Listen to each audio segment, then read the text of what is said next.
What's going on, people? Welcome along to Get Amped. This is the call-in show for you to have your say about your team or another team if you wanted to. So, um, we have ourselves a title race, people. Manchester City 2, Liverpool 2. But there are some other games I think people would have a chat with. So, if you want to have your say, click the link and let's have a discussion. Um, yeah, 2-2. What are people saying? Do you think it's a fair result, or do you think it's advantage Man City? Is it advantage Liverpool? Let me know. Let's hit the comments. Big up Brush, always coming through. And the link is in the chat, people. It's on the link in both the YouTube channel and the Twitch stream. So by all means, hit us up. Max Tiger, big up yourself, mate. Yo, yo, yo. With the Ukraine flag in your bio. Big up Jay. Big up yourself every time, my friend. I won't lie. I think it's very interesting that that game finished 2-2. I actually said it. I got my prediction spot on. I said it was going to finish 2-2, and I was right. I guess I got something right for a change. Bit crazy, but we have our first guest. Let's see. Kind of annoyed we couldn't get the win versus Liverpool, but we've got to hold our position for now. Yeah, you know, it's annoying, but let's be fair. It is what it is. We have our first guest. Oh, he's in the stream already. Orest, what are you telling me? Nothing much. So, you and Matt had a bit of a back and forth before the Everton Man United game, but what did you make of the result yesterday then? I'm lost for words, man. I'm just fed up with this team. Like all props to Everton, man. They deserved it. They ran more than us. That's a stat that I saw. So big up to Everton for the 3 points. So yeah, we're just bad. What can I say? Worst performance this season, but what can I say? Top four's gone. But yeah. Is it Europa League settings, or would you rather not be in No, Europe? I don't finish 8th. I don't want Europa League. My word! And the mighty are falling. You don't want any European football. That's crazy. That's crazy. But fair play. Everton, who loses to Everton? Well, I mean, Arsenal haven't, Newcastle haven't, Man United have. So, it's not just United that have lost to Everton. But all I'm going to say is we beat them twice so far this season. So, that's what I'm going to say. Realist is saying, hell no, United are arse. I want 10. 10th? Realist, that's a bit of a push, is it not? I mean, boy, like, I don't know about that personally, but you lot play us on the last day of the season. We might be able to help you out there. 1 second, hold on. And we are joined by Maria. How you doing, Maria? Hiya, I'm good. That's good. Obviously, Liverpool 2, City 2, Liverpool 2. Yes. How's the feeling? To be honest, that is exactly. I predicted a draw. I knew that would happen. I didn't expect anything more. To be honest, it's the kind of thing Liverpool do. So any big game like that gets that much hype, that much build up, you can guarantee it's going to be a draw. So, how does it feel? I feel like nothing's changed because nothing has. The only thing is, if they now lose the league because of this one game, then that's going to be the thing that's going to be really, really annoying. I didn't think they'd win, honestly. I knew it would be a draw. But, same position, nothing changes. They need to go on and win now. It's that thing where it's annoying because now we're relying on City to lose. We're relying on results of other teams. So it'd be great if Villa could beat City for us. So Steven Gerrard does the thing. But all I'm going to say is don't come crying at Palace. All I'm going to say. If you lot lose it, don't come crying at us. That's all I'm saying. We've taken 4 points off them. We can't do any more. I know, we need more help. Come on, I'm at Palace every week. They should be helping a bit more. What else can they do? Hey, 4 points is enough help as it is. Come on, don't get greedy. This is what Liverpool do. It was a sloppy performance, to be honest. They didn't come through till the end when it was too late. The subs were too late. I don't know why Klopp does that. I thought he'd got over the subs at ridiculous time when it doesn't give enough time for them to actually make an impact. It was very disappointing. Salah, I don't know what's going on there. He's kind of just doing nothing, wandering around the pitch today. Disappointing performance. It should have been better. To be honest, exactly what I thought it would be. So I don't feel anything either way, to be honest, other than right now Liverpool have to work their socks off to win the league if that's what they're actually aiming for. You could argue you cancelled each other out, really. Neither of you wanted to. Well, they neither did. of you That's what could I lose. mean. This. Nothing. I feel like nothing changed. Might as well have not even bothered. They might as well have Jamie. just said, you know what, we won't play this one. Jamie, how you doing, mate? How you feeling? We've got two Liverpool fans in here now, so Orest, if you want to run, now's the chance. seeing as Man United lost to Everton, Orest is a bit, he's feeling a bit, he's in his feelings a bit. I can understand though. I mean, no, actually, I can't because my team haven't lost to Everton this season yet. So I don't know how that feels. No, Orest is all right. Most teams haven't lost to Everton this year, have they? But you see, I've seen my team put Frank Lampard in a spliff, so I'm very happy with life. No, Orest is all right. He came on my show, didn't you, earlier, fella? So he's all right. He's all right.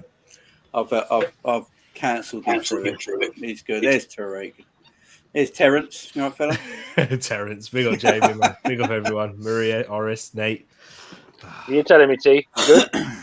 Better. I've better weekends, but I'm all You've right. had better weeks, mate. I mean, my word, it was bad enough Monday night, and then you just had to go and prove me right when I said this is the most Arsenal thing ever. You've taken Charity Professional Football Club off us. I don't know how you did it, but it's like, wait, what? That's us that does that. What's this? You haven't scored in 500 bastard years? You haven't seen 3 points in 600 years? Can't play Charity Professional Football Club. We'll sort you out. And I'm like, wait a minute. That wasn't us that did that? They've got a good record at the Emirates, to be fair. Looking at it, Brighton. They shouldn't have, Flo. They shouldn't have, Flo. That's the problem. I know. But that's what happens when you got a paper-thin squad. That's what you set up for. It's true. It's true. When Kroenke won't spend money, and you guys are in the mud with this. You need new owners. Let's be honest. That's what Arsenal need more than anything. Yeah. Do you know what? I'm probably the most calm out of most of the Arsenal fans after the defeat because I was worried going into that game against Brighton because I know what we was coming up against. I've been saying it all season. If we get injuries to some key players, if we get injuries to the likes of Partey, I didn't mention Tierney, but Tierney now because we don't seem to have another left back, which was our issue last season as well. But Partey, Ødegaard, Gabriel, Lacazette, if they get injured, our season's done in terms of our ambitions of top four.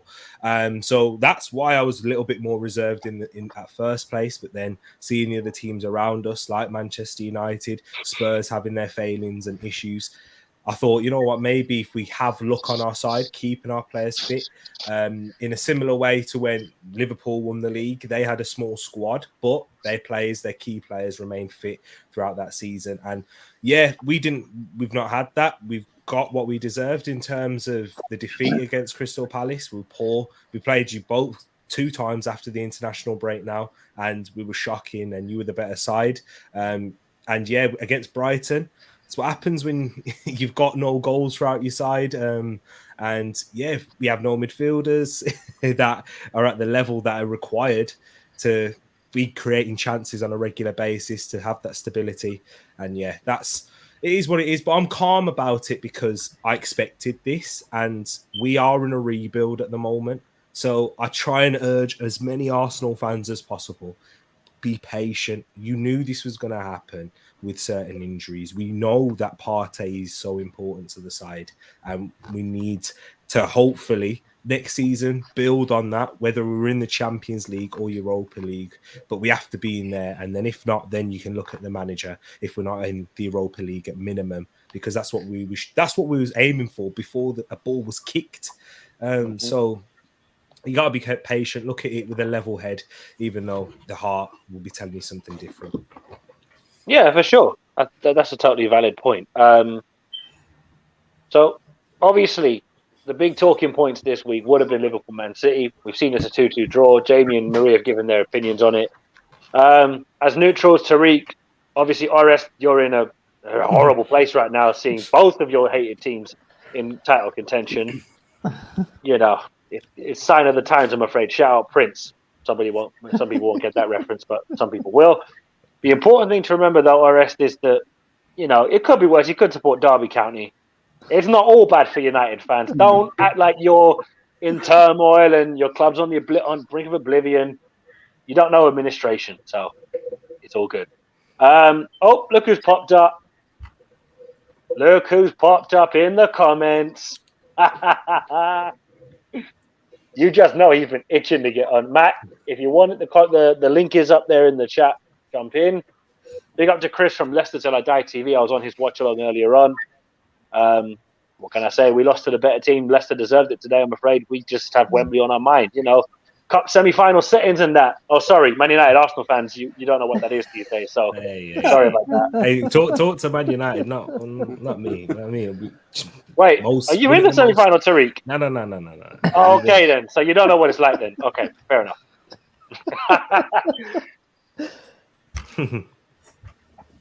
Jesus, the amount of eyes Matt's showing, I'd be a bit worried there, Orest. You might want to run away there.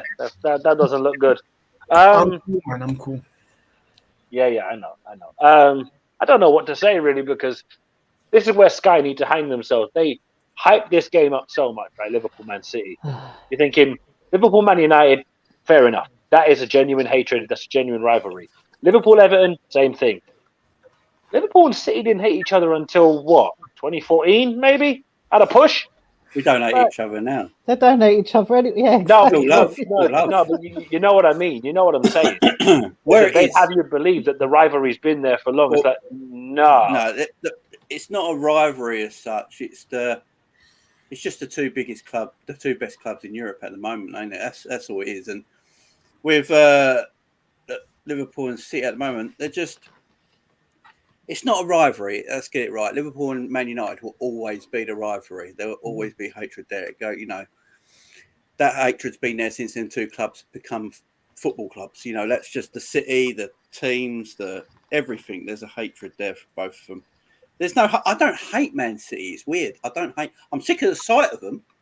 I'm sick of the sight of them now. That's all. So we've got to play them again on Saturday, and then probably in the Champions League final as well. So I'm sick of the sight of them. Yeah, I am going that far. We are getting to the final. I'm just sick of the sight of Man City, but my God, they're a fantastic football team, and you can't take that away from them. That game today just showed the level of quality between these two sides to everyone else in the country for me. I mean, and I think that was the first time today that Man City haven't won when they've gone in front as well all season. It was. Yeah. So, Liverpool just know how to play City. City know how to play Liverpool. They like each other. The owners, the managers, they like each other. I don't think Pep actually likes Jurgen Klopp. I saw Pep's interview after. Klopp seems a bit like, whatever, all joyful and happy. Yeah, it's just like, Pep, they're saying, I don't think Pep likes Klopp at all. He's on about, I've got his phone number, but I've never phoned him and all this, and we might have dinner one day. I thought, chill, man, no one's asking you these questions. I think he's trying to create a rivalry that we're saying doesn't exist. He wants to make it real. And Klopp's just like, I'm just a joyful German. Yeah, let's get on with it. But Man City...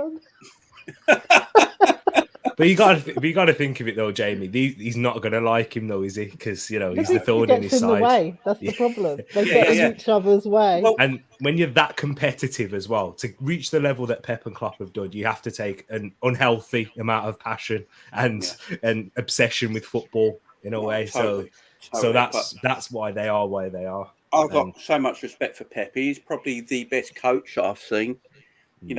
These coaching of teams is amazing, and he lives and breathes football. He probably goes home to his wife and never talks to her. He lives and breathes football every time. You can see that when the final whistle's gone for Klopp, he's just going home. He's watching Doctor Who or something. There was a story about Pep as well, Jamie, with when he was at Bayern Munich and Tuchel was at Dortmund. They had dinner in a restaurant.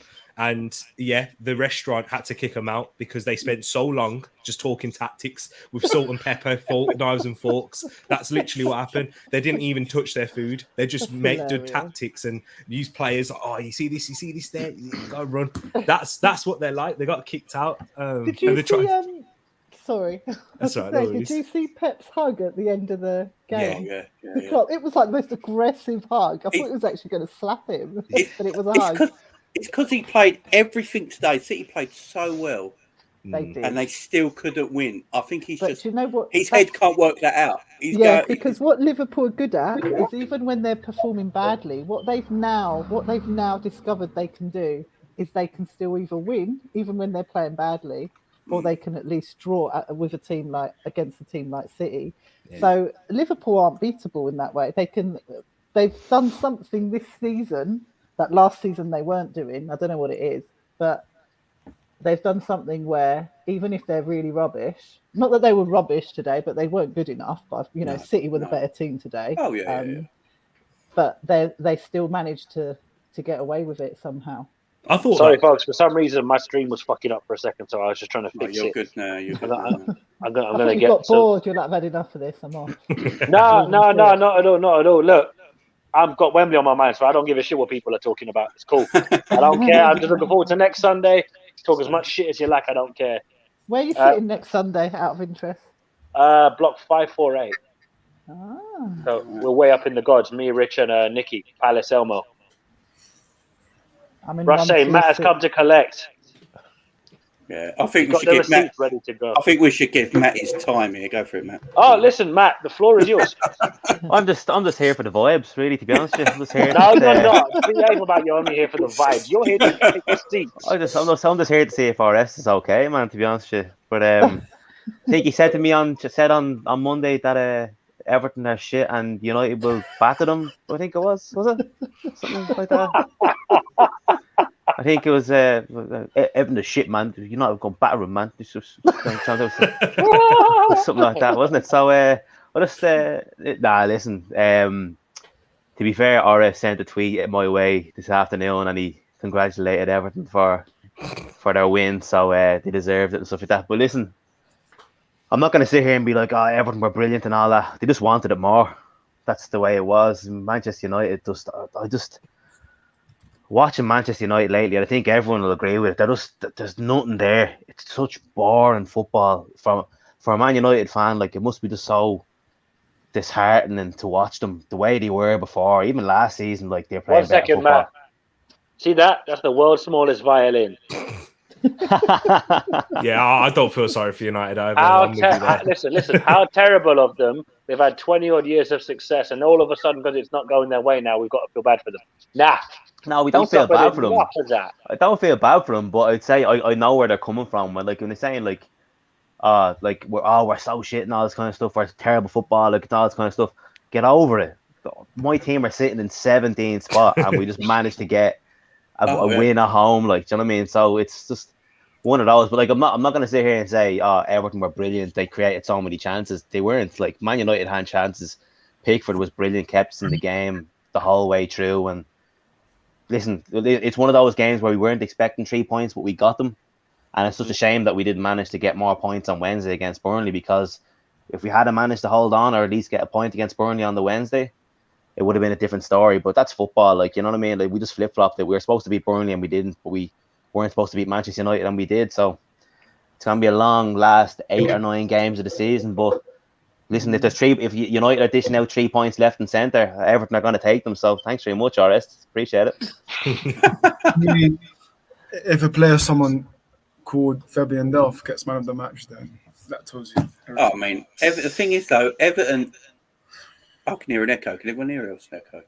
Yeah. I can hear a slight one. Little one. Is it from me? It's not bad. It's not a bad one.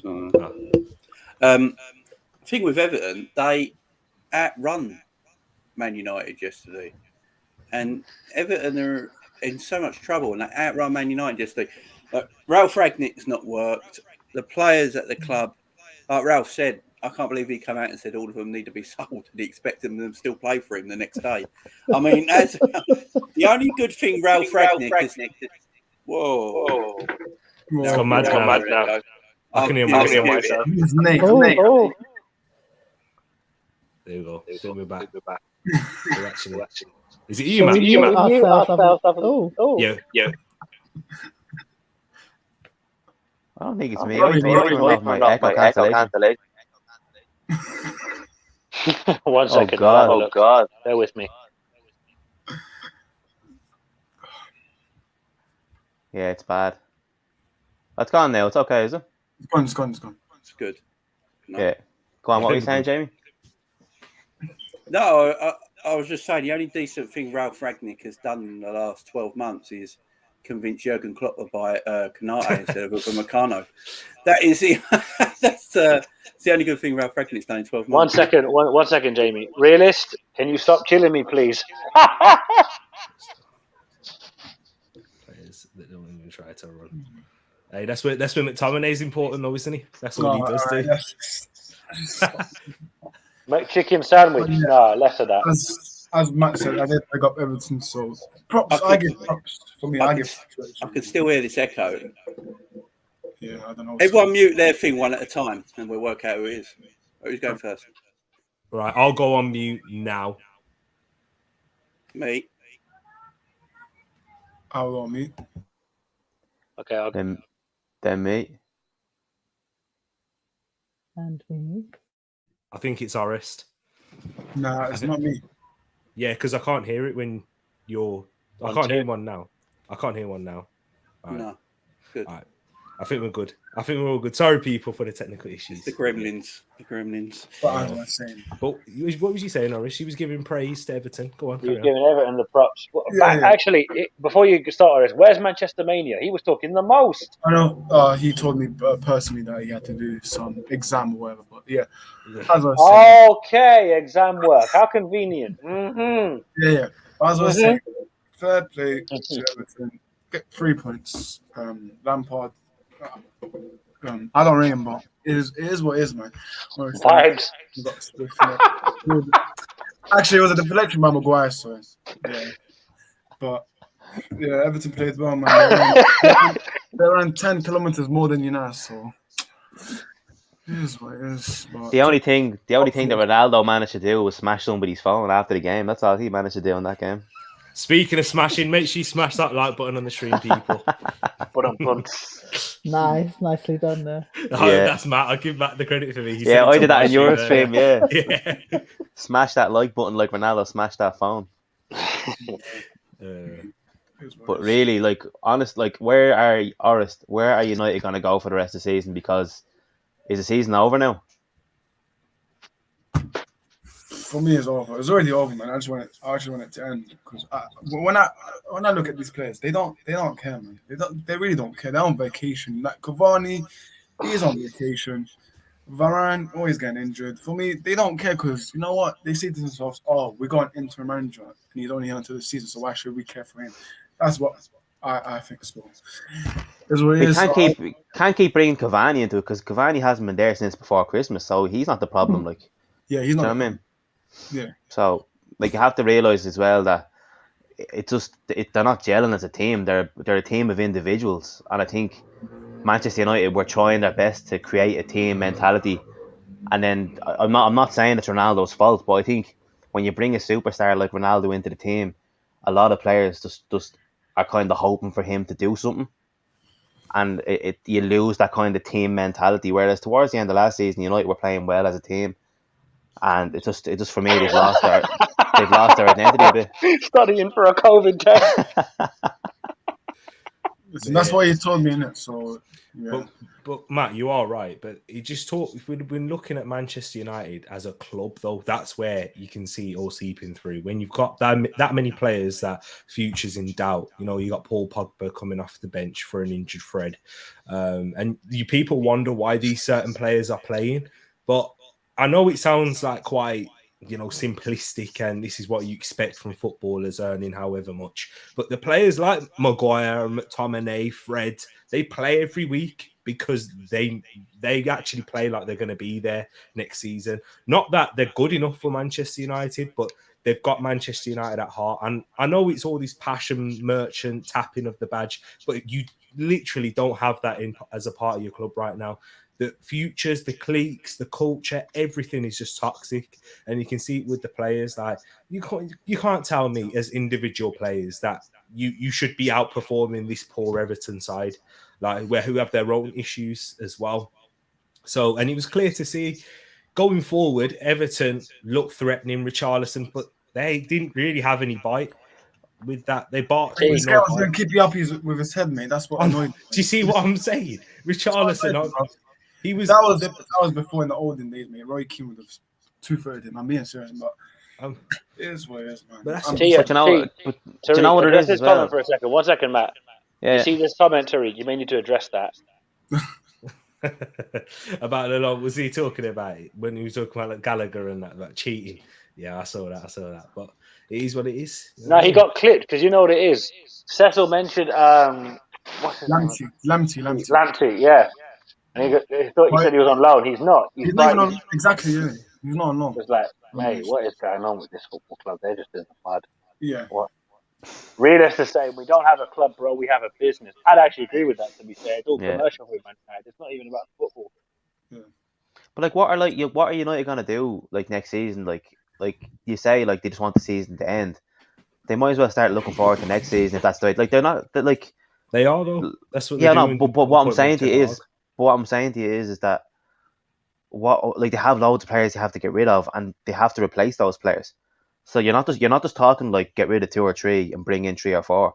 You're talking about getting rid of like 5 or 6 and having to replace 5 or 6. That's a massive job for a team that's expecting Champions League football. Do you know what I mean? It's a massive, massive rebuild. It's probably a bigger rebuild than the Arsenal one, Tariq, to be honest with you. It is now, I think, because when we look at Arsenal, we have actually got rid of a lot of players and people out of the team. When you know how many players have we cancelled contracts for and taken a loss and not sale? That's what United need to do. And you've got players that are running out of contract this summer, like Oris, Pogba. Who else? Is Mata still going to be there next season? Mata's going. Cavani's Lingard. going. Yeah, Lingard's going. Yeah. Do you see what I'm saying? That's a lot of players, and then you're gonna have to also get rid of those players, get players in, whether it's through the youth system, you know, James Garner, Ahmed Diallo, etc., and then sign players that are also going to be good enough to make an improvement on the first team and fit into the system. Adaptation period. I think, Oris, I'm preparing you for this now with Ten Hag.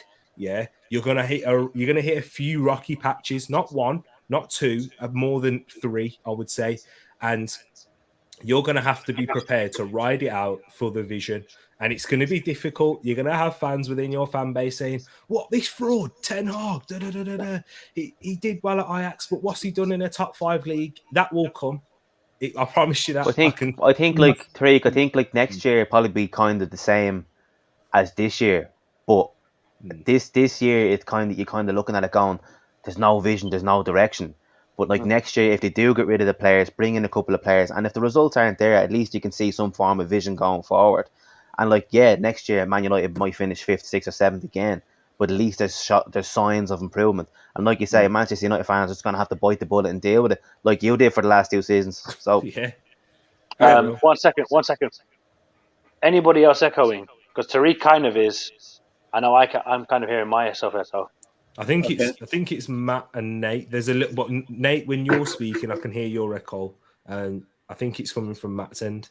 Yeah, mine always has a bit of an echo on it. I'm gonna see if I can go to settings and cancel it out. Mine's already off, anyways.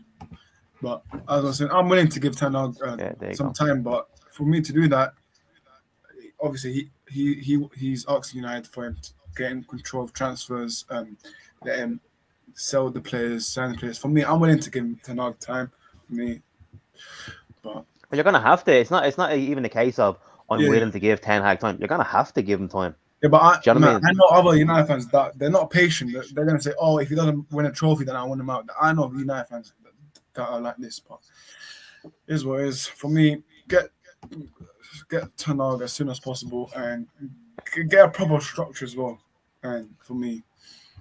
Yeah, you know, with Jamie, he went for a rebuild, but their whole fan base stuck together at Liverpool because it was Jurgen Klopp, because of who he was, and he carried that pedigree. Our managers don't. Ten Hag carries more pedigree than what Arteta did, because you know what he's done at Ajax. He's won trophies there, but he's still not done it in the top 5 European leagues. So there will be doubts within the fan base at points as well to see how good he can do. But yeah, that you just need to have that. Stick together as fans, ride it out. As Matt said, you may finish in a worse position, but if you're willing to take that rebuild, you may finish in a worse position. But if you're you're willing to take that rebuild, I think that's coming from Nate's side. Yeah. think that's coming from data side. Yeah, Oh just my give God. just give me a second. I'm trying to fix it. Oh my god. No worries.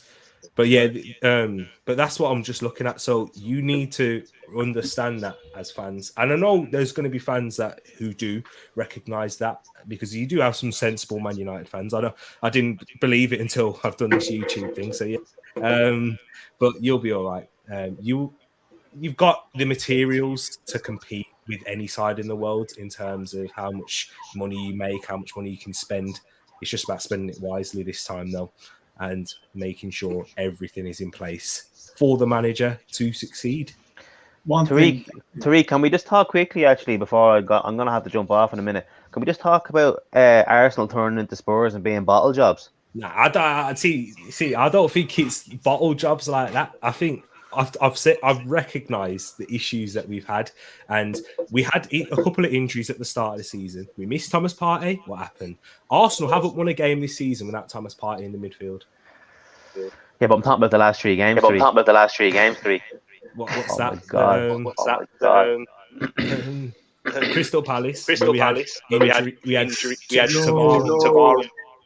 Oh, can you hear me? The echo was so bad, man. Yeah, Nate's coming from your end. I don't know what else to do because I've tried. I've put the audio. When we're talking, just just pop your mic on mute. on here. There you go. Okay, that's cool. But That's yeah, good,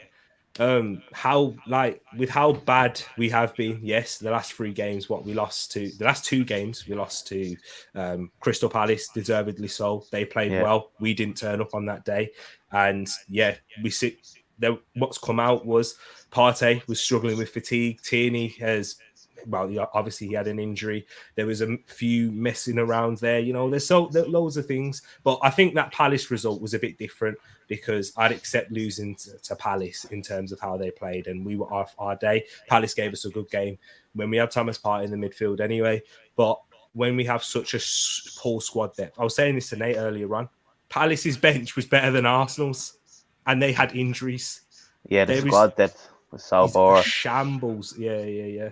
But that's the same for a lot of teams as well. Because like you look at Everton as well. Like we obviously lost Alan for 2 games after that red card against Newcastle, and it really affected us, like in the cup game and stuff like that. And then obviously we got a man sent off there. Michael Keane got sent off against West Ham, and it affected us then again. But like, it just goes to show how much we improved when we got them back in the squad. But it only takes a couple of injuries, and it can really derail your season, especially at such a big point of the season for Arsenal. Like, I mean, we were only talking there 2 or 3 weeks ago, Tariq, that like Crystal Palace and Brighton, like those 6 points with the likes of Chelsea dropping points to Brentford and stuff like that, it was a massive opportunity for Arsenal, and they've kind of thrown it away a little bit. And Spurs are taking advantage of it, Tariq. You're gonna have to look over your shoulder now. Well, they're above us, so yeah. It's what it is. The difference as well is they have Harry Kane and Son. That's what the difference is. So good, man. How many goals? 17 goals for Son and 12 for Harry Kane with assists to add on top. World class finishers. We don't have that. If you swapped Harry Kane and Son for Martinelli and Lacazette, or even Martinelli, Saka, whatever, who have been 2 of our bright sparks, it's completely different because our youngsters aren't at that elite level when they're not yet.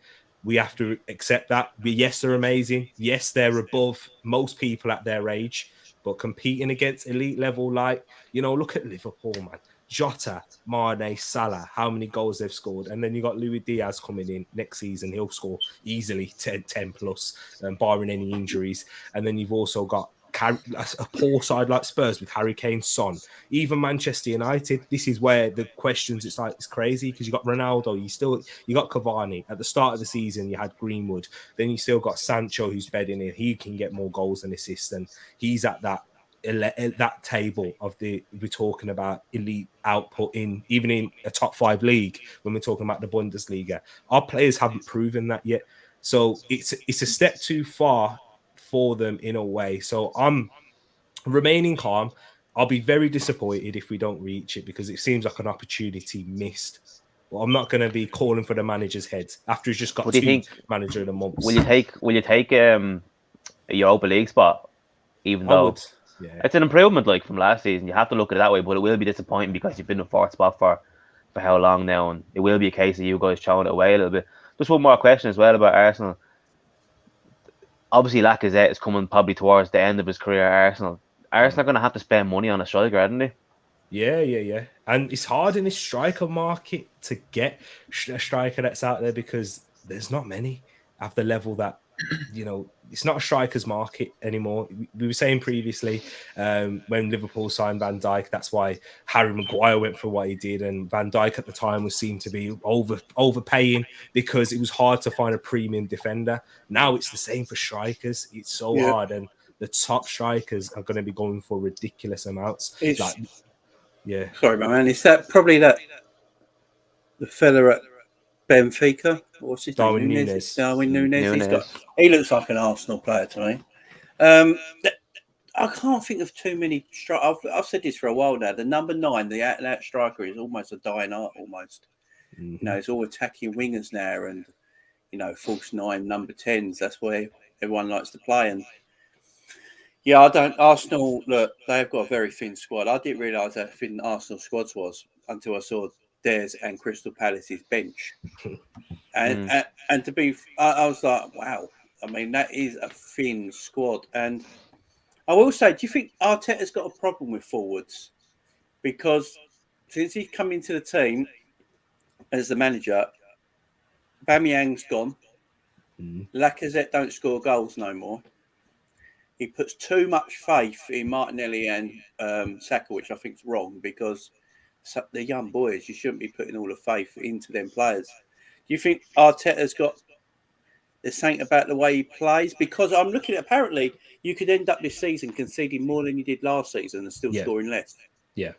So is there something wrong with Arteta's game plan, his tactical way he plays, or has he got a problem with the strikers? What do you think, my man?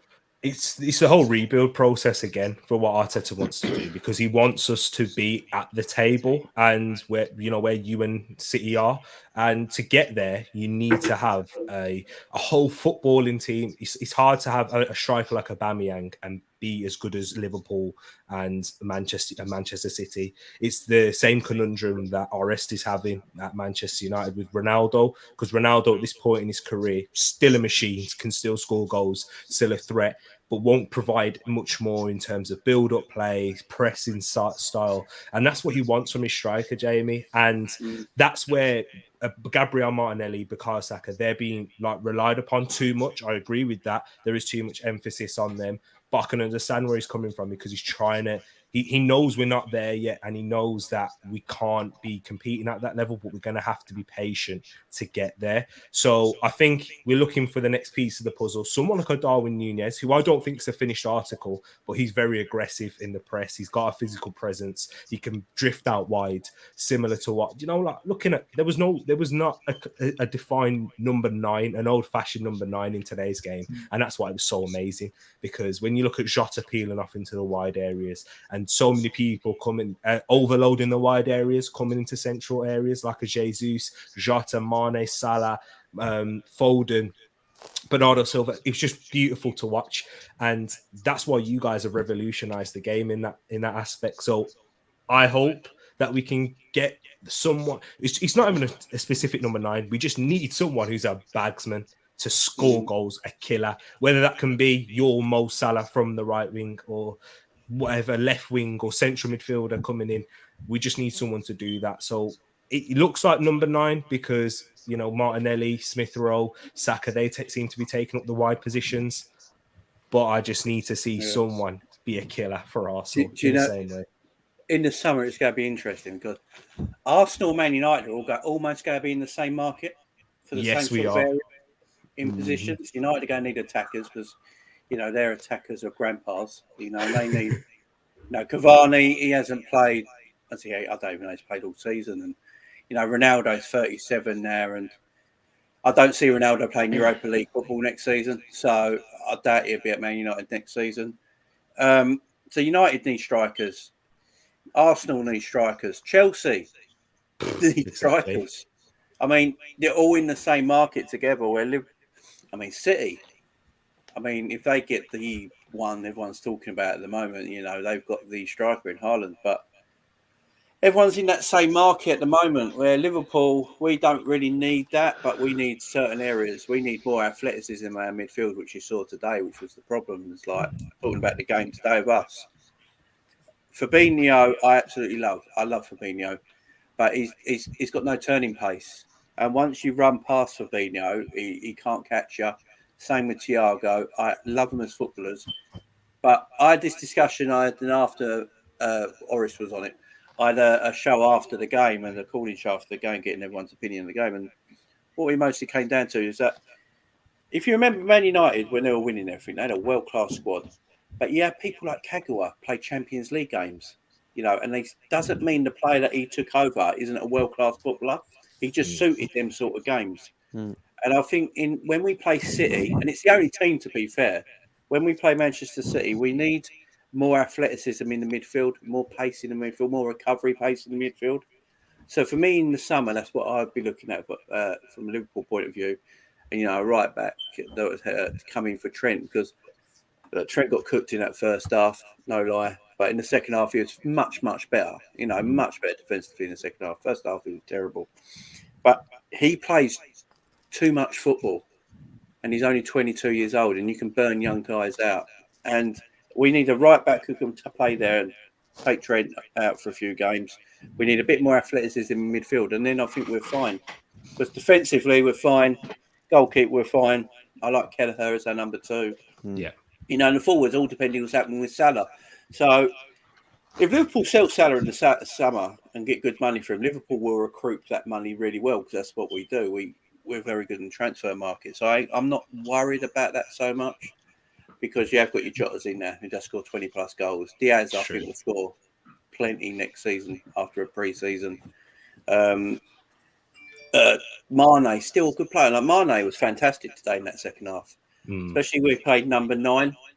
And I love Jota, but Jota can't play number 9. He gives the ball away too much. He's got no hold-up play. Fantastic goal scorer, but I've got better hold-up play than Jota. I can just hold it in my gut for a little while, get everyone involved. It's easy. Jota can't. He's got no hold-up play at all. And you saw the difference. I think you were doing the watch along as well, too. So you saw the difference when Mane went in the middle. We held the ball up far better. Yes. And so that's what I think Liverpool looking at. And you say, well, Arsenal. I mean, Harry Kane, that's going to be one in the summer. That's going to be massive in the summer. Does Harry Kane stay at Tottenham if they get Champions League next summer? Because he'd be 28 years old. Still got no trophies to his name. I think he does. And it's because of Antonio Conte. That's the reason. And with that contract of Harry Kane, it's going to be hard for people to stump up the cash that's required to take him away from there. And I think he's going to have a little bit more faith in Conte having to rebuild, because he actually liked Jose Mourinho. He thought he had like a winning mentality and those things. And there was a lot of players at Spurs who didn't quite like him, and a lot of those players at Spurs aren't even out there now. The likes of Ndombele and Dele Alli, who's sitting on Everton's bench, he didn't even come on the pitch. So that just says it's a damning statement about Dele Alli's career at the moment. But I think he probably will stay for those 2 reasons in particular. I think if the only way Harry Kane goes is if he goes to one of the Manchester clubs, and it's gonna be a domino effect. You're gonna see a domino effect happen, and it'll only start when one major player moves. Once one of them moves, they'll all move. And that's what I think will happen. Like if Manchester United come in and offer Harry Kane a 5-year contract, tell him he's gonna go. He will go. It won't happen though. I think it's impossible for Harry Kane to leave Tottenham this season. Man City are looking like they're going to get Erling Haaland. It's like 95% sure they're going to get Erling Haaland right now, which means they won't go in for another striker. And then at the same time, Erik ten Hag will not choose Harry Kane over a Darwin Núñez or even a Dominic Calvert-Lewin for that case. I don't think he believes in aged players. We have Cavani, we have Ronaldo. Granted, they're much older than, Harry Kane, but at the same time, how many players have we bought in their late 20s and they've turned out to be very horrible? Harry Maguire, Romelu Lukaku, Cavani, which was late 30s, but same thing. So I think we're going to move away from that strategy in the summer, hopefully. And I think if we even go for like a Dominic Calvert-Lewin as a number 9, which I know he hasn't scored for a long time, but at the same time he has value for the future. And if he fails, he fails, and he would be a big investment. But Harry Kane would be a huge investment for Manchester United, at least 150 million pounds. You set a 5-year contract, which is going to be a lot of money for a player like him, and probably won't win us the league. So I think we won't go in for him. He's probably stuck at Tottenham. His time was last season to go to Man City, and it's probably past it now. Manchester Mania, you snuck into this chat here. Hey, Bro. I actually had like I wasn't gonna come on here because I have an essay to do for college, but I saw people commenting the vibes. So you came in to say hello. Yeah, man. Congratulations. Man, thanks very much, man. I told you, Really I appreciate said on it. the last live stream, man, I said we will lose against Everton, man, but nobody believed me. Yeah, but you didn't really mean that, though. No, Come on, man. I actually meant it. I actually was texting everybody. I knew we were going to lose, mate. But then again, No, I'm the only person that was like, oh, you know what, Yeah. you know, I win this. So. me, Dave, everybody Yeah. knew we were going to lose. Even Dave, didn't bother wake up for the game, man. I woke up at 5 a.m. in the morning to watch this game. What a total waste of time. Do you know what, man? I was actually quietly confident, and I said it last week. I said, if we get a result against Burnley, which we didn't in the end, but if we do get a result against Burnley, I was quietly confident. And I listed the reasons out. It was just because 12:30, Goodison Park, early Atmosphere kickoff. was crazy though. Manchester United just can't Yeah, the cope. atmosphere Like, was good as well, yeah. can't cope. Like, and the fact that I said it as well. I said the first goal is gonna be vital, and Everton got the first goal. Like, if Manchester United had scored the first goal, Everton would have crumbled, and everyone knows that. Yeah. Do you know what I mean? Pickford- The pressure. Pickford was amazing at that. You know, Pickford was brilliant. Like, I have to say, Pickford was absolutely brilliant. And you know what? Like, when Lampard said, I think he said it on after the Burnley game, he said that Fabian Delph was coming back into the squad, and I was like, he'd be handy enough player to have there, like for the run in. Like, he puts him in from the start against Manchester United, first game since December, and gets man of the match. But that's what you need. That's what you need in this relegation battle. You need somebody like a Fabian Delph, because you can't rely on these players, like certain players that are playing. Dele Alli. Like, can you imagine? Yeah, but can you imagine? Like, who would have thought that he would have dropped the Corre for Fabian Delph? Do you know what I mean? And it worked. It worked. Like, so, I mean, I never thought that Fabian Delph would be Everton's saving grace coming towards the end of the How season. they But been to I forgot that he played for Everton, to be honest, until the game. yeah, so did I, man. To be honest with you, but listen, it's I think his attitude was kind of at the start of the season. It was kind of like, oh, I'm better than this club. You should be thankful that I'm here, type of thing. But according to the players and the staff, he's brilliant around the training ground, and he's He's a brilliant around the lad, squad and so, stuff. yeah. So. Yeah, he's a City lad, so obviously he's going to turn up against Man United. Actually, it's one of those, man. I'm just happy that it was just an unexpected point, and the fact that Burnley got beaten by Norwich as well today just made it a good weekend for Everton. So happy out. Oh yeah, Everton. I mean, that was massive, absolutely massive for Everton. I mean, Burnley. I want them gone. Can't stand them. I want them gone. I never want them to see the Premier League ever again. It's never. The sun don't even shine in that city. Let alone. I mean, they just need to go. I think it'd be one of those, like, I think if Burnley did stay up, nobody would be surprised. But Yeah.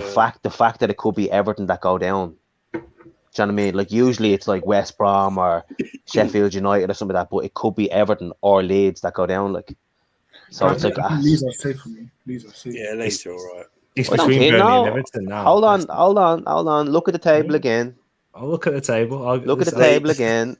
Leeds are 10 Leeds have played 32 games, and the teams below them have 2 games in hand. Yeah, But they're in- 10 points in front. That's what I was Who? going to say. In the Of relegation, Burnley, yeah. Yeah. in the relegation standpoint, you can't look at games in hand, because when you're at that part of the table, you don't know, you barely pick up points anyway. So that's why I'm looking at it and saying Yeah. like 10. What? It's not 10. It's 9. Well, yeah, it's 9 points actually. 9 points. But yeah, That's 4 losses. That's exactly. like- Yeah. Yeah, but it's what I think Leeds done well in the last 2 or 3 games because they picked up 6 points, and that was It's not- massive for them. Like, You know, It's not even 4 losses, James. It's 4 wins for Burnley. Yeah. That's what it is at that point of the table. When you're at the top, point, it is 4 losses, but when you're at that part, it's 4 wins, which is. and then like you say, Tariq, it's big ask. the goal difference. It counts for an extra point down there as well. Yeah, it's So, true. That's I don't it. know, man. I just hope that Everton, like, we have 4 or 5 games at home now. Yeah, I'm just looking we- at your fixtures. we We've have got to play- Leicester next. We have to play Leicester, and I'm kind of hoping they get through into the semi-final of that Conference Cup, Yeah. because they're going to take that seriously. And then I think we have Watford, Brentford, and Palace in our last 4 games.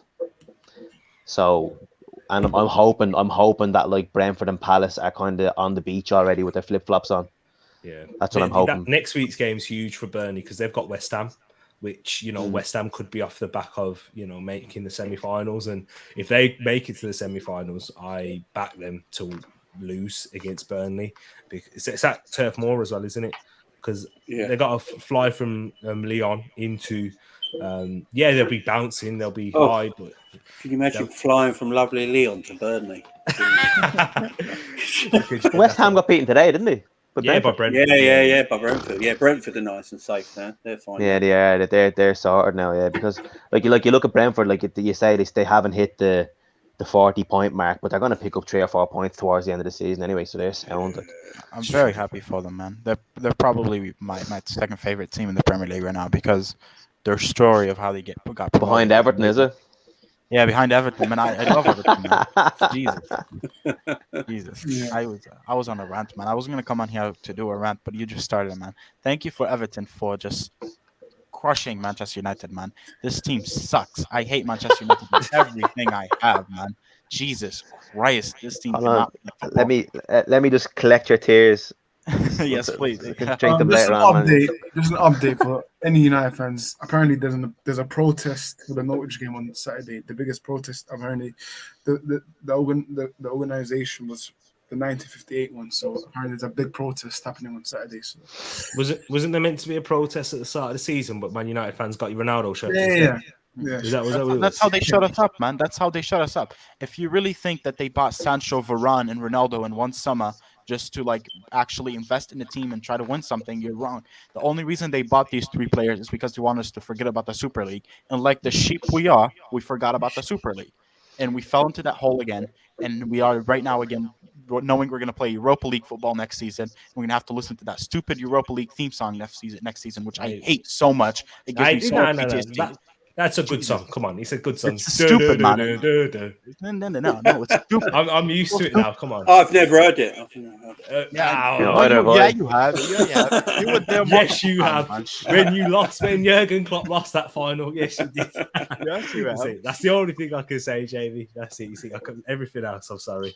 I'm not even in that same conversation. But that's why I think like you just said it yourself there, Ronaldo, Sancho, and Varane. That's why I think United will splash money on Kane. I just Makes think sense. I just know. I hope. Even if we get Ten Hag. I think if you look at why Ten Hag hasn't signed for Manchester United right now, is because he wants assurances that he's in control. He's in control. Ole Gunnar Solskjaer was not in control when we purchased Donny van de Beek, for example. Can you imagine? Can you imagine now if Ten Hag turns down United? Absolute service. We'll go for Pochettino. Yeah. I mean, Ten Hag wants basically what Klopp has at. Yeah, and exactly. Pep has at Liverpool, Man City. They have full control. What they do, they have all the say, and that's what Ten Hag wants at Man United. But the problem with Man United is they're a commercial-run club, and this is Man United's problem. They got to get out of this and become a football team again. And if you want someone in, look, I'm not big on Ten Hag. I think United fans, like you said earlier, Ten Hag Man United fans got to be patient with Ten Hag because what you do in Ajax compared to what you do in the Premier League is completely different. At Ajax, you can afford to bleed the youngsters into the Eredivisie League because no one's watching. It's not a league that everyone's watching and at the same time. So you've got time and you can be patient and you're Ajax at the end of the day. 3-0 up at half time, man. Yeah, I mean, you're Ajax at the end of the day. You're one of the greatest sides of all time, one of the greatest teams of all time. But it's still... Apart from that one European season when they got to the semis and still got beaten by Tottenham, his European record. Whoa! His European record is still, he lost to Benfica, and you look how we beat them without even trying. And yeah, I'd just be careful with Ten Hag. I think he's good. He's one of Pep's disciples, as everyone keeps telling us, because he was at Bayern 2 or something, weren't he? And he coached under Pep and all that. So apparently he's another disciple like Arteta is and all that. So take your time, Man United fans. I said this on my preview. I said this on my channel. I think T was watching when I was saying it on my preview yesterday for Liverpool City going to talk about Man United. Man United fans have actually, I think some of them they got to stand up, take a deep breath, take it all in, shout out, we are shit at the moment, and get it out your system, because Liverpool fans had to do this in the 90s. We had to do this. We were crap. Manchester Mania and Orange. You go 3, 2, 1. We are massive shit. Go on, Orange, your turn. We're shit as well, yeah, man. Yeah, I think For me, yeah. That's what you don't understand. For me- I think with the majority of Manchester United fans right now are willing to go another 4 or 5 years without a trophy if it means that the team is actually building year on year to become that's how better. you should do it. Yeah. That's how you should That's do what it. I do think that Manchester United are finally realising, and they are starting to come around. Like I think the start of this season, obviously when Ronaldo came in, Sancho, Varane, all, they were kind of like, oh, we're going to win the league and all this kind of stuff. And then they've bringing these 3 players that have just highlighted the actual issues at the club, and they've finally come around to it. And like you say, I think any manager that comes into that club at the moment, they just have to be given time and patience. Like the next manager that comes in, whether it's Ten Hag or Pochettino, they have to be given like 3 years. They have to be given 3 years. Because at the way it is, if United manage to go and finish, say, 5th place next season, it's an improvement on this season. So they have to be given time. They have to. That's the way it is. And I think the other way to look at the situation is that we have arguably the second best English talent coming up right now in Sancho. So if we look for the next 3 years to just build a team around him, that would be amazing for the club. And I'm willing to do that. I'm willing to go 10 years without a trophy if it means that when that 10 years is over, we're actually challenging year on year for trophies again. That's what I want to see. Hopefully we do it. And it's not the first time Manchester United fans and all Premier League fans thought that Manchester United is finally coming around on the situation and realizing how shit they are. But I really feel this time is different, and hopefully I'm right. And you can laugh at Sancho, my guy, but Sancho is an amazing player, and you can see it. All he needed was some time, and on top of that, we had a shit team this season, but he was still the highlight. He's an amazing player. Nobody can deny this. Unless this is Hanif's second account, but for me, Sancho's good, man. He's quality. Sancho's amazing. You can see it. I'm not going to compare him to Messi or anything. Nobody's ever going to be Messi again. But those dribbling skills sometimes that you see are very similar to when Messi was a kid, So I hope that he can turn out to be great for Manchester United and for England, for you guys, although you guys will suck at the World Cup, just to highlight that for you. But I hope Sancho does great, man. He's an amazing talent. And if we build a team around him, I'm pretty sure we can challenge for the title again within 3 to 4 years. Yeah, for me, Sancho's good. But like Messi dribbles. That's too far. But no, I said I don't want to compare him there, but I mean sometimes those flashes of brilliance, man. What I'm gonna say, might controversial people, but I think Bruno getting a new contract. I think that's a bit for me. 250 grand, and for me, he's whinging and all this. That's a bit too late for me. I feel like it should be Ten Hag's decision for him to get the new contract, but I feel like it was weird to give Bruno a new contract. Even though Bruno, 8 months ago, Bruno Fernandes was player of the season, probably player of the Premier League. So I know. You can't just. I'm not against it, but I feel like for me, it was a weird one. Trust me, when Ronaldo leaves Manchester United, Bruno Fernandes will flourish. It's a fact. I like Bruno, man, I like Bruno, but for me, it should have been if Ten Hag wanted that to approve that decision, because it was already showing. Well, yeah, I understand what you're saying. They shouldn't be given players contracts when there's no manager in place. That's my point. That's my point. I think Bruno Fernandes is giving a new contract to Bruno Fernandes was wrong, because that's telling whoever the manager is going to come in, that's already telling him, listen, this guy, we gave him a new contract, you have to start him. He has to. And you know what? And you know what, Manchester Mania? That's the question: is Ten Hag going to get the power that people think he is? Because people think that Ten Hag's come in and he said he's going. All right, the reason why Ten Hag's come in is because the Manchester United hierarchy have gone. You know what? We're going to trust you and back you and all of this. I don't think so, because I think the Manchester United aura as a whole, the Manchester United aura as a whole. There. Look, yeah.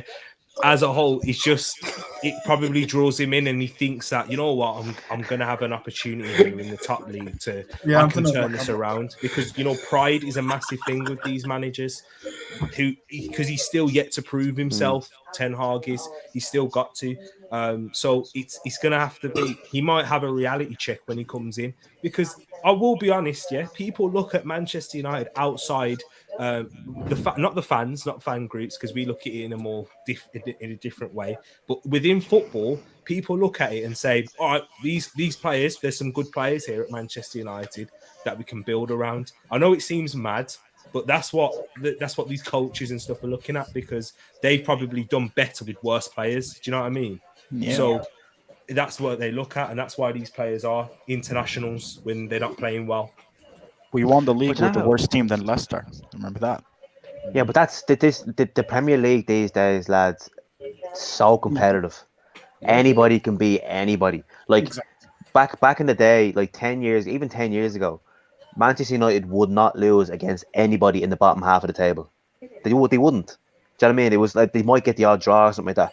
Anybody can pick up points against anybody in this league now. Even Norwich, like, you can pick up, and it's so competitive, and that's why I think Manchester City and Liverpool are just leagues apart, because they're not dropping points against anybody. Good evening, everyone. I love the hair. Rich. I love the hair, man. Rich with that trim. Appreciate it. Getting ready for Wembley and that. Rich is getting that Wembley trim in. Look at the TV trim, man. Fortunate. I can't remember when the last time Michael the club was at Wembley, but it was all good. Yeah, like, listen, as much as my team lost today, it doesn't matter for me. I don't think you guys matter. I just wanted to speak to Orest and Manchester Mania, because I'm not going. Last Sunday, you lot were talking wicked. Matt, I hope you've given off all the smoke. To be fair, I came in at the start and RS was there, and I just listened to him. I gave him a bit of breathing space, and then Manchester Mania came out of nowhere. Like, he just slipped into the stream last minute, and he just kind of started chatting out of nowhere. I didn't even know he was in the stream, and then all of a sudden he just started talking. So I know. Listen, I said at the start of the stream I feel sorry for him, but I actually don't really. Nah. Yeah, don't feel sorry for us, man. Don't feel sorry for us. It's fine, We've mate. done this to ourselves, man. Yeah, we're shame.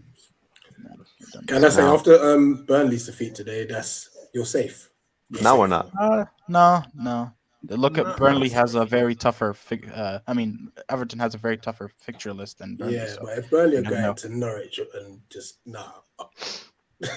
It's hard though, because away from home they're poor, but at home they can eke a result against Tottenham, and that's what they're like, and that's what Burnley are like, man. Any opportunity to give it is. That's what it is. Like, if you look at it this way, right? All Everton need to do for the rest of the season is match Burnley's results, and they'll stay up, because Everton at home against Leicester, I fancy us to beat anybody at home. Like, we have Chelsea at home, and I fancy us to beat Chelsea at home. It's our away form. Our away form is dreadful, and like I say, I think we have 5 home games left. If we can pick up 10 points in those home games, we'll be safe, and just try and pick up a point or two away from home.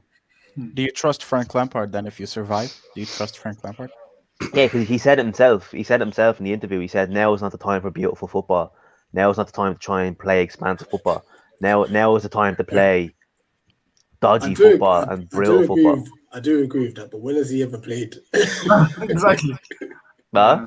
When has he ever He's never played attacking football, anyways. I'm sure he tried to play attacking football. I shouldn't be talking about attacking football. Come on, it's fine. When he tried to play it, but what score was it yesterday, man? you see? That's the problem, man. Like No, when you lose, I can't even No, chat I to Rich said- like that right now. I can't because like we lost Yeah, the 'cause you Palace. lost to Brighton anyways. But I Well, said, apart from Jamie, we're all a bunch of losers anyway. So. yeah. Oh, and Matt, Yeah. sorry. For me, I'm at Crystal Palace. I don't think you guys should. Like, maybe we should care, but don't think it matter because you got Wembley next week. I think that's the main focus for you guys.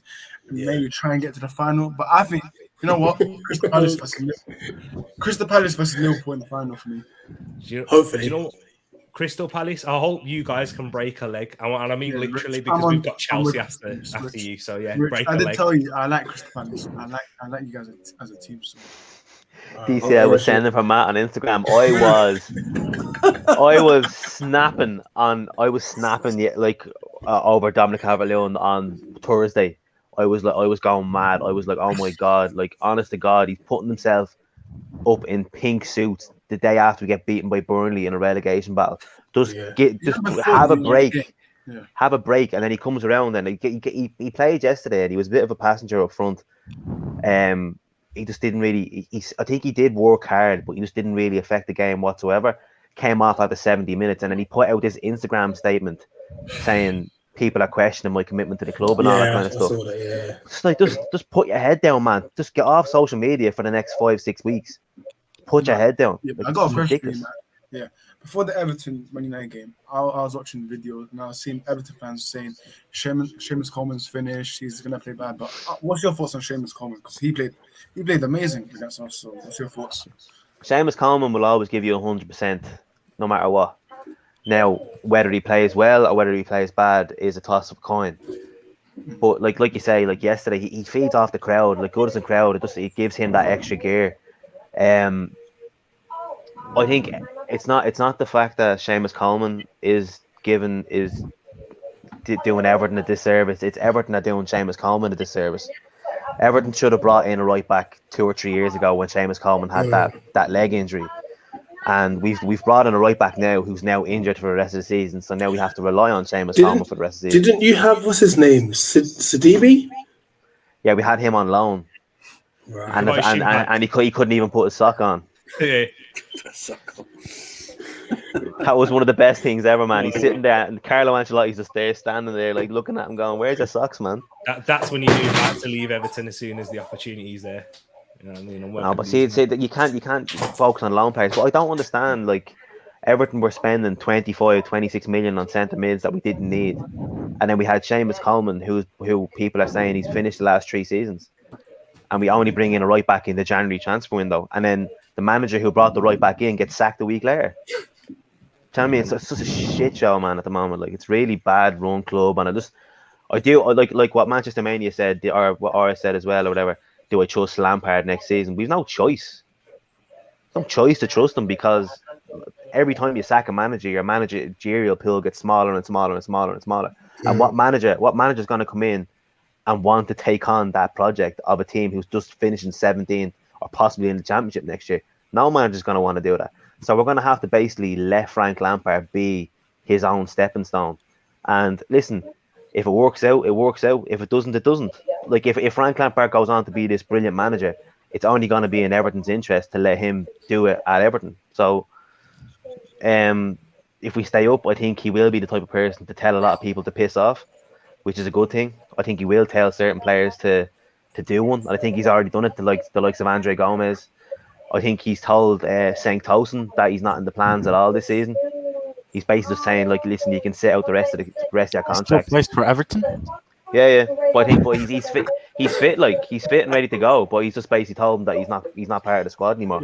Your That's what he's situation told is him. way worse than Man United, man. Cenk Tosun still plays for you. That's Oh, you've come to the realization now, have you? You've changed the tune since last week, man. no. To be fair, I told you on Twitter. I'm a person that hates to admit it when I'm wrong. Everton getting relegated is way worse than Manchester United finishing 5th or less. But the difference is my point that I was trying to make then is from the outside. From the inside, of course, in the Premier League in England, everybody knows the history of Everton. And I, from the United States of America, as a follower of the Premier League, knows the history of Everton. So, of course, them finishing outside. Who keeps speaking in the background, mate? I think it's Rich. It's something on your TV, Rich, is there? Yeah, the wife's watching TV. All right. Yeah. Say nothing. Anyway. Then. But for your casual Spanish league or French league or German league watcher, they're going to look at it and say, wow, this team has Ronaldo, Varane, Sancho, Pogba, Bruno. Damn, something must be wrong. They suck a lot for not finishing in the top four. You know, not even if from the outside, we should have been challenging for the league this season. If without some further thought, we should have been challenging for the league. We have Ronaldo, we have Varane, we have Sancho, we have Pogba, we have Bruno, we have Maguire. Yeah, but at the same time, yeah, I know, right? We have Maguire. At the same time, of course, Everton getting relegated would be very, very. But you say that as well. You have Ronaldo. Ronaldo's 37. He's going to be 38 next season. You have Pogba. Pogba doesn't want to be at Manchester United. Fuck Pogba. Harry Maguire. But that's what I'm saying to you is that you list off these players. Ronaldo was past probably 2 seasons ago. He's not ready. He's not fit enough anymore for the Premier League. He's not the type of player that Manchester United need for the Premier League as well. You have Pogba there who doesn't want to be there. So there's no point in listing off these players because if you look at it then, if you go into other squads, Liverpool, you can list off all their players. Chelsea, you can list off all their players. You can list off all Man City's players. Spurs, with the likes of Harry Kane, Son, Kulusevski now. Even Arsenal are going to come back into it now. So even if United get their house in order, they're still going to have to try and battle off 4 or 5 different teams over the next few seasons. And then you have the likes of Leicester are going to come again next season. They've had a really poor season this season. They're going to come again. West Ham seem to be solidifying themselves in the top 8 as well. And you're going to have teams like Wolves as well. United are going to have to really invest in that team. Tell if they get Ten Hag in, really tell certain players just to leave and just hit the reset button and do an Arsenal on it. But they are going to have to realise that it's not going to be overnight. It's going to be 3, 4, 5 years down the road. And they're probably going to have to hope for teams ahead of them to fall away to do Manchester United on it. They're going to have to hope for maybe Chelsea to fall away or Arsenal to fall away or Spurs to fall away. And that might not happen.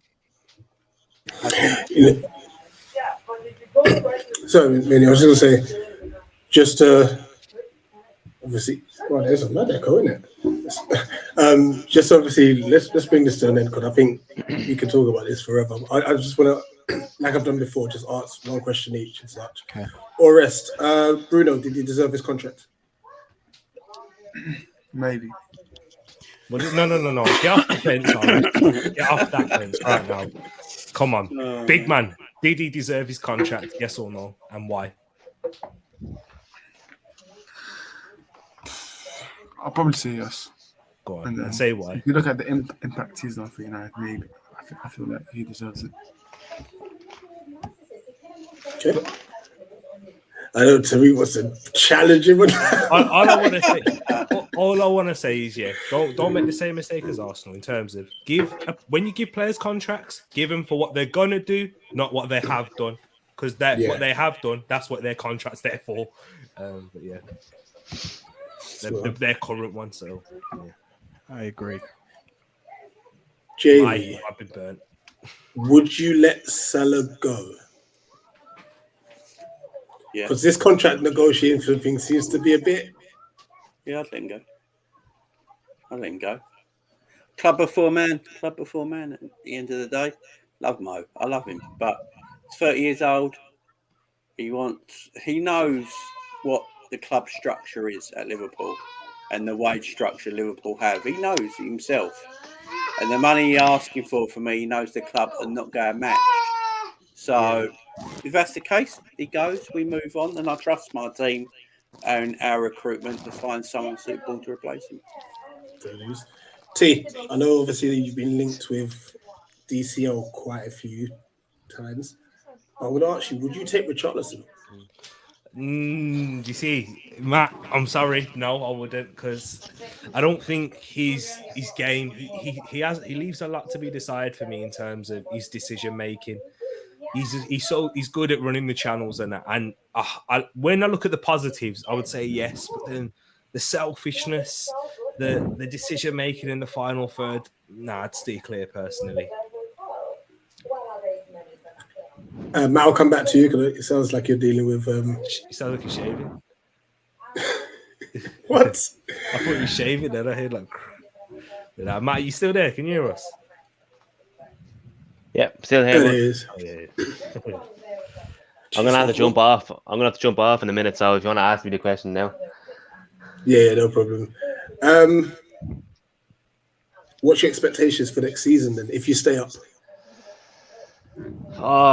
just I just hope we just get our club in order and just have that kind of vision. And I'd just be happy that if Everton just get their club in order and like finish mid-table again next season and just have kind of this progression going forward and just recruit better and just we need to sort out the wage bill as well, because we have certain players there like Andre Gomez just needs to leave the club. He hasn't really done anything in 3 or 4 years he's been here.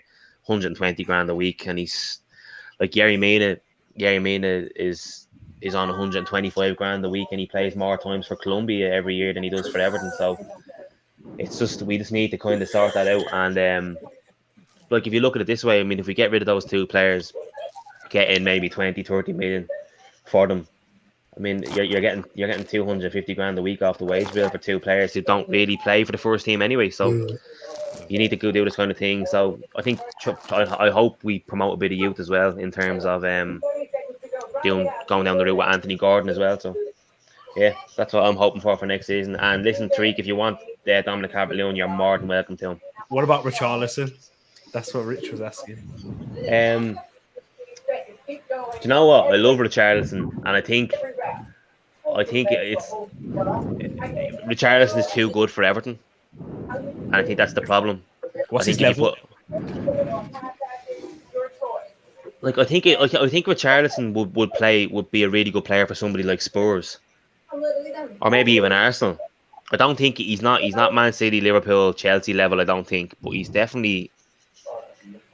I don't think he's that level, but I think if you put him in a team like Liverpool or Man City, he will play well for them. I just think he's too good of a player for Everton at the moment, and I think it's Everton need to like build around him. And they've had many transfer windows to do that, and they just haven't seemed to do that. So yeah, I think if we are going to have to sell one this summer, and I think it's going to be Dominic Calvert-Lewin. Yeah, you know what? I just want to say quickly, sorry, Rich. When you asked about Richarlison, the more I'm seeing, if he can sort out that selfishness, then I would definitely take him, because I do like him in that way. But you're talking 60-70 million for Richarlison. No. Well, we bought him for 50. He's not going for anything less than that. Sorry, Matt. Can you just drop the price or get relegated? Yeah. Does he have a relegation clause in his contract? Most likely. I don't think they do, because all these players signed the contract when Everton were 8th or 9th in the league. So I don't think they would have relegation clauses in their contract. And lastly, Mania. Yeah. Would you bring Donny straight back into the side? side? Jump off, Rich. Right. I'll talk to you later, boys. Take care. See you later, guys. Look, bye, brother. Would you put Donny straight in the side next season? Yeah, no. I don't think he's as great of a player as people say he is, or Manchester United think he is. And I think he's more of a Bruno Fernandes role player, not behind Bruno Fernandes. He plays in a 10, not in an 8 or 6, which is why I feel like if he comes back into the side, he probably knows he's going to be benched, especially because, as you guys mentioned before, now Bruno Fernandes has a new contract, which means he's not going anywhere, and he's certainly not going to get benched when you just put him on 250 grand a week. So even with Ten Hag as your manager? Yes, I would love Ten Hag to be a new manager. No, but you still think he'll be benched even if Ten Hag's manager? Yes, because his best role, yes, he can play in all 3 positions in midfield, but his best role is certainly in attacking midfield. And that's where Bruno Fernandes plays. Bruno Fernandes can't play anywhere else except number 10 role. If he plays behind in 8 or 6, he looks terrible. If he plays on the left or on the right of the wing, he looks awful. So the only place we can play Bruno Fernandes is in a 10. And now that we extended his contract without even asking the new manager, which is a big mistake, he's going to play. And the manager is going to have that burden on him. The people gave him a new contract before I came in. So, of course, I can't bench Bruno Fernandes. And if I'm going to bench him, I'm going to get into trouble, So that's why I feel like for Donny, it's just best for him. I think he shouldn't have gone to Everton. I personally think he should have gone to Crystal Palace because Crystal Palace are fighting higher in the league than Everton, so that would have been better for him. But I think he went for the bigger club historically, obviously. He doesn't get in Palace's team. Simple. He's not good enough. All this hype. I'm sick of hyped footballers. It does my head in. I'm sick of hyped footballers that have got good FIFA ratings or something like that, and everyone thinks they're bloody the next big thing. He's a decent footballer who's not suited to Premier League football. It's as simple as that. It's as simple as I think that. he would have been better off going to Real Madrid as well. I agree with you. He never fit in English football, and not to say he was never given his chance. Yeah. But at the same time, he got a couple of full 90s here and there, and he didn't do anything of note. I don't want to disrespect him anyway, because I love him, because I feel like he was disrespected a lot by the club's hierarchy. But at the same time, when he played, he never looked that good, And I just hope for his best he moves on from Manchester United. It's just better for him, Davey, you joined at the wrong time because we're just about to wrap up. I know. I just woke up from a nap, and I wish I'm so happy.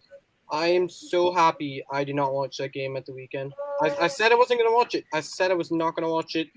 I'm very happy I didn't watch it because I would have put myself through a lot of pain and suffering if I did. I'm just going to quickly give my thoughts. This whole club is a disgrace. The players, manager, everybody, just not good enough. And I honestly, I just want the season to be done. I want the season to end. I'm back at home. I have 2 Chihuahuas. Both of my Chihuahuas would be better at the back than Harry Maguire. And they'd be better defensive midfielders than Nemanja Matic and Scott McTominay. I'd rather have either of them in there. They'd probably win more headers. They'd probably show, more heart and desire, one of them is, I can't even tell you, he resembles Daniel James because he runs around just all the time with so much energy, and he would be a much better fit to have in there because I don't see any effort from these players. I don't see anything from these players. Even players that defend religiously all the time. Wan-Bissaka was awful. When watching the game back, he was dreadful. Telles was shocking. Honestly, I think again, other than De Gea, I can't really blame anybody else. But yeah, I just want the season to be done and dusted. That's all I can really say, to be honest with you. I apologize at joining right at the end. Oh, so good. You're not held hostage. I have something I want to say. The first fan show I did here, Nate was on it, and we were doing the 3 teams that would get relegated, and he said Brentford would get relegated. I think he owes Brentford a big apology, mate. They're doing amazing. I just remembered that when I saw you, man. Brentford are fabulous. Great side. I even said last year, I think Brentford are going to come in and they're going to surprise people. Look at Nate's face, man. Mania, correct me if I'm wrong, but didn't you say we were going to finish 16th or some shit like that? No, I put you in 20th, my guy. At the beginning of the season, I put you in 20th. And how's that looking now? You've been putting a split. Yeah. Why would I'll you be get honest. that, Mania, I man? apologize Come to on. Crystal Palace Football Club. To be fair, honestly, I understand. Apologise to Patrick Vieira as well. Paddy Yeah, B, the best centre mid to ever play in the Premier League. No, shut up. No, he isn't. Sorry for saying shut up, but he isn't. You Arsenal fans kill me, man. He's just good at leading the team, and he was a good, brutal player. He wasn't such a good footballer. Forget it, man. No, you're talking wood. Yeah, I agree with that. Never says Patrick Vieira wasn't a good footballer. No. Listen. Listen. His reevaluate effect was yourself. bigger. He's an amazing footballer. Don't get me wrong. He's an amazing footballer. What? Wait. No. He wasn't a good footballer. Wait. Okay, thank you. Thank you for that. I appreciate that. Yikes. Okay. Wow. I'll say this. I know a lot of Man United fans are delusional, but I'm not that delusional. Wow. I'm not. Wait, Davey, so a quick question. The streets are saying that you're beefing Orest. I'm beefing Orest. Yeah. I mean, beef. I mean, you can call it small issues. Rich, you can call it do you know what it is? problems. 1 second, David. Do you know what it is? I don't think he realised who was controlling the show. Uh, Don't here's run the your thing, mouth, right? mate. I'll clear it up. So, do you remember last stream when he was really getting on? Forgive me, I forget his name, but the Everton fan who's on their show, and Ors was saying you're gonna get relegated, and he was going in on him. And after the game, I'm just like, it's kind of come back to bite him. So I kind of went in on him saying, what on earth are you saying about Everton? Us beating Everton, we're gonna be Everton. I mean, go and watch the last streams. I mean, he was like, we're gonna be Everton, and I said, I wouldn't be surprised if we drew or lost. What goes and happens, same old, and it had to be done. I more or less just came in and said, don't always be so sure of yourself, because you can't keep doing that, because it's sort of like a recurring pattern. There's no issues, there's no beef. It's just me basically saying, you got to stop doing that. That's basically all it is. There's no hard feelings. It's more or less just tough love. That's kind of all. No, you know what? So the only reason I asked is because you kind of jumped in after he left, so I was just wanting to see if everything was okay. 100%, yeah. But Mania, go say what you need to say, man. Come on, clarify. Let me apologize. Let me apologize. I didn't apologize to me personally. Yeah, I apologize to you, Arsenal fans. To the footballing world.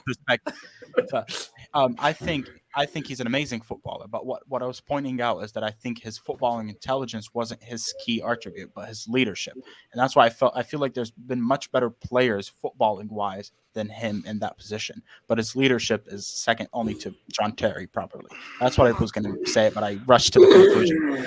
I still don't quite agree with that. His footballing intelligence. I mean, the man would not have gotten and won the trophies. You know what? Sorry. You know what? I've already got a stream coming up which talks about eye test versus stats, because obviously a certain Donny said Iniesta and Xavi are overrated. We might Who said Iniesta's overrated? Look at Jamie's face. Jamie did the Undertaker. He went, Rest in peace. Who said Iniesta's overrated? Iniesta. Xavi and the Don. So I've set up the stream it's gonna kick off. What? Hang on. Someone said Xavi and Iniesta were overrated. Mm-hmm. Who on earth would say? Oh no! Fuck me, football's not for you. Go away. Who said that? clearly, football. I'm never lost for words. Oh my! I've got to tune in for that. Fucking hell! Jesus Christ! They got to seriously reevaluate their life if they say they're overrated. Xavi and Iniesta's overrated. Yo, it's even turned Jamie into a robot, man. That's how bad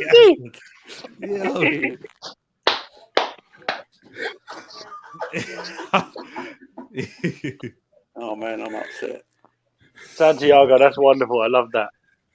We got Moss in here as well. Oh my days. Oh man. But Jamie, I'll let you know what it is, because I think I might have get it done for Tuesday. Oh man, yeah. So what the plan is, he said he's got two other people along with himself who's going to back that point up. He said two other people were the same opinion.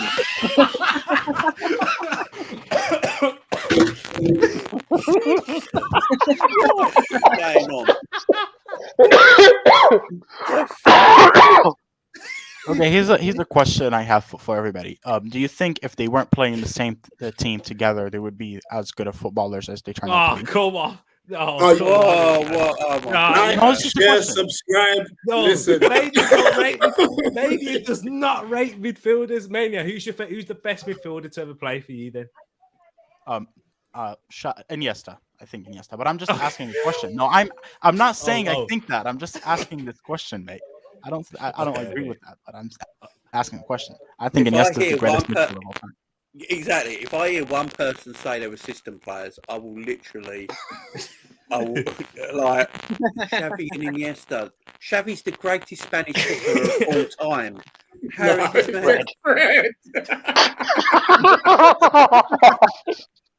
Lord Fred, yes. Fred is Fred is the best. He's the best ever I've ever Fuck seen. Fred, You man. can't be putting past the Fred in this conversation, for the love of God. No, Scott Oh. McTominay, my guy. You're forgetting Scott McTominay Arsenal right Fred there. is He's elite. the great. What? McChicken sandwich? Get out of here with that McChicken sandwich. Actually, no. I want to take that back. Not Iniesta. Not Iniesta. Sergio Busquets is the greatest midfielder of all time, in my opinion. Just a thought. I don't know why. I really like him, but Iniesta's up there, you know.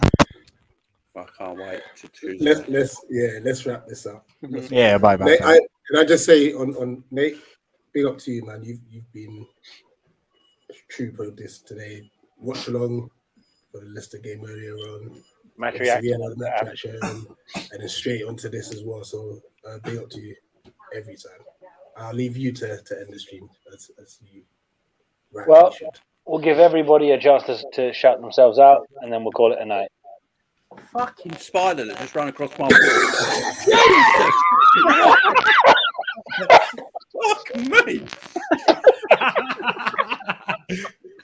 James come out of the blue.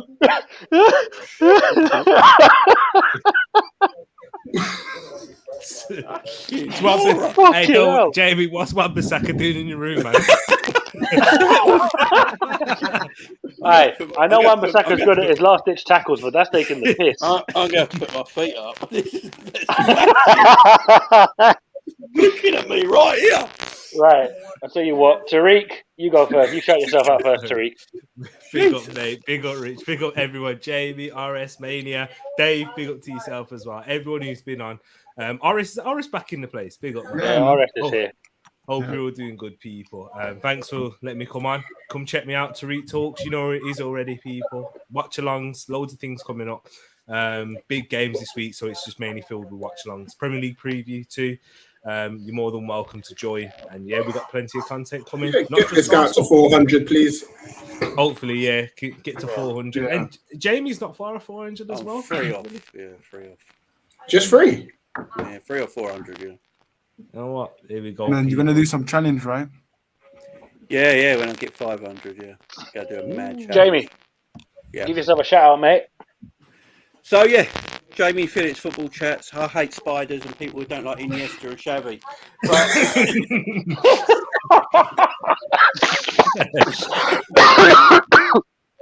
But yeah, Jamie Phillips football chats. You can find me there, and if I get to 500 subs by the end of April, I will do the spicy gummy bear challenge live on YouTube the next day, and it is in the American version, which is as hotter than the one chip challenge. So yeah. Interesting. RS, give yourself a shout out, mate. Right, this time I'm going to do it slowly because Rich and Jamie doesn't like it, but you can find me on Oris Talks Football on YouTube. Big up. That's the best thing you've Manchester done. Mania. You can find me on Twitter at Everton Owns My Club. And then you can find me on YouTube. Everton own my club. Oh, wow. You can find me on YouTube at Manchester Mania. Please get me to 500 subscribers as well. Big up. Oh, wait, hold on. I've not let me just check. Sorry, Mania. If I've not subscribed to you, that's embarrassing. Hold on a sec. I don't post much anymore, but because I was dodging some copyright. Okay, strikes. gotcha.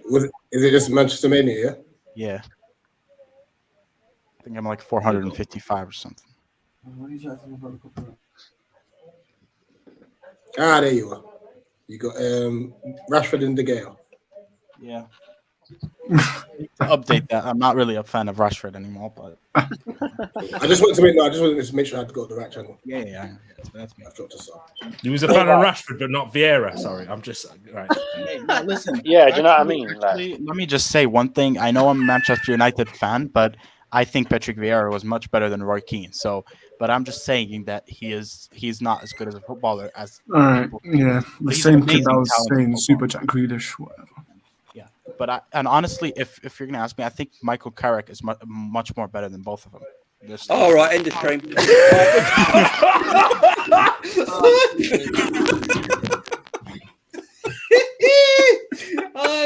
Why?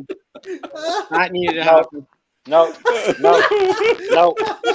needed to happen. No.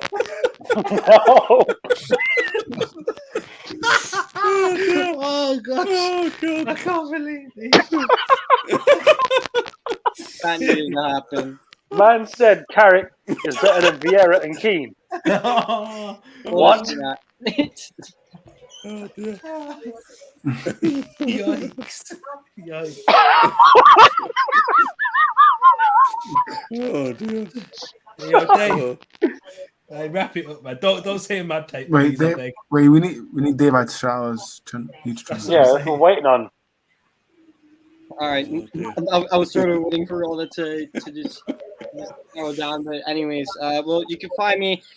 You can find me on YouTube, Premier League Prime Time. I can't. Dave, repeat yourself. Sorry, mate. Sorry. You can find me on YouTube. Premier League Prime Time is the channel. Hopefully, I can get to 150.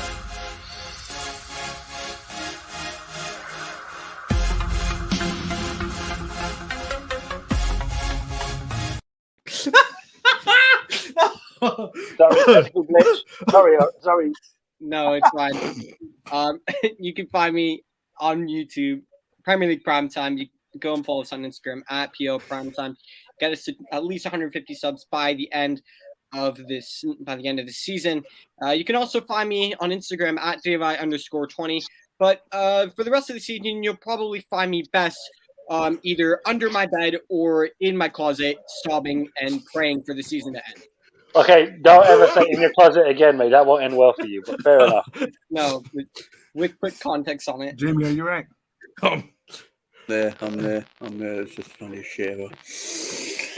Oh, Michael Carrick. Yeah, all right, lads. Mania said to me, add me back. No, sorry.